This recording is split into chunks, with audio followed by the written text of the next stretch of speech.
starts off with a double push off. So the way it looks real simple, this is the hand movement. So you push out, pull back, push out again. So what you have to do is you have to push out and you have to pull this corner back past your index finger so that it rotates out. You don't have to move your index finger, you don't have to go like that. Do it all in one motion. So the top hand motion looks like this. Push out, pull in, and twist like this. So it's like push out, twist.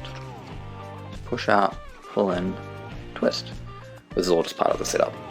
And the bottom half of the deck is in dealer's grip like this, but you drop this corner down slightly more so it's a bit more contained by these fingers, and you twist over like this. So it's hanging from these fingers and your thumb can be placed on top and the index finger is free to move. So that you can put a card there and spin it.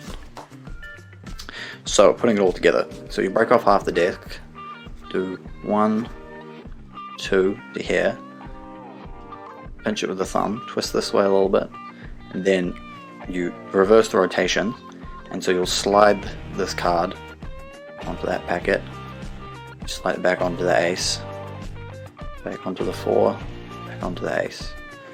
So this is the motion. Your thumb is rotating around your index point, and your index point is rotating around your thumb. So it slides in between them. Just again and again. And then glows.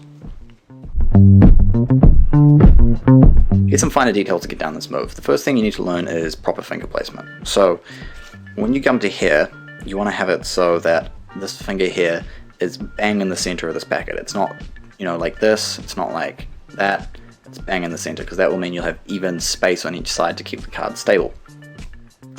The other interesting part of finger placement is where you contact the card.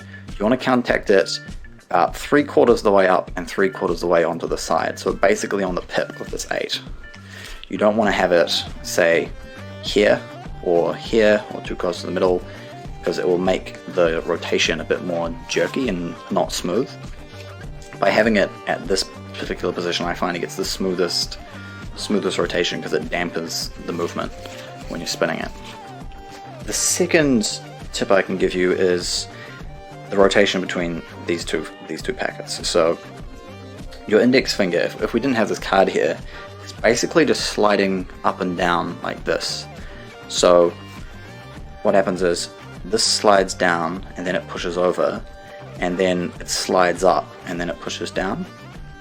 So it's like this finger is here to help out the thumb, make it easier for it to rotate and reach around it. Because if it was just the thumb doing it, it's a hard time. Another tip is what you got to do with your index finger. So if you just hold it like this and you do the rotation, this top card, so this 9, will eventually get pushed out of place. But you can't keep your index finger there to keep it square, otherwise it'll catch and stop your rotation. So what I do is when I twist, so twist out like this and it comes here, then I'll tap down with my index finger and then release it when it comes back, and then tap, release, tap. So the full motion looks like tap, tap, tap, tap. The other thing is, it's not just a horizontal movement like this between the packets, it's also slightly vertical. So say if you're coming around here and you're wanting to slide the 6 onto the 5, but your 5 is slightly higher than your 6, it will embed into the packet like that. So what you want to do is you want to make sure that whenever you're sliding the card onto another packet, that the other packet is lower than the existing one. So when here comes the 3, exaggerated, I pull this down so that I know it's lower, and then when I come to slide back onto the 6, I lift the 5 up. So the vertical motion is constantly going back and forth like this. Okay, one other tip with the card placement is you make it much smoother, because notice when you're here and you place it, this 8 is still under the 5. You can't just start rotating backwards immediately. So what I do is I get to this position, I've got it double pushed off, clip it, and then I keep pushing through with the 5 like this just to clear it, and then I reverse. It just makes the motion look a bit nicer to get into.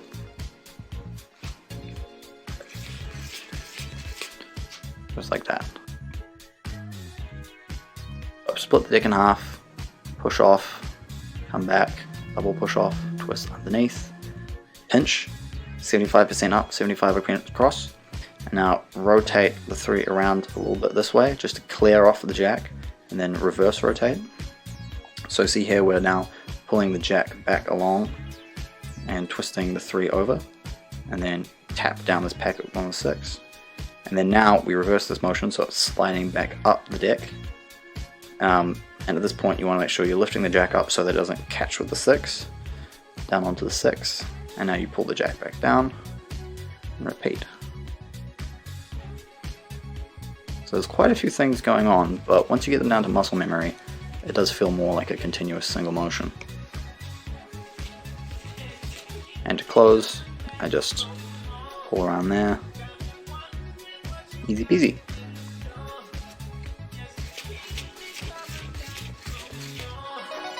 I've been knocking, open up your door. Let me show you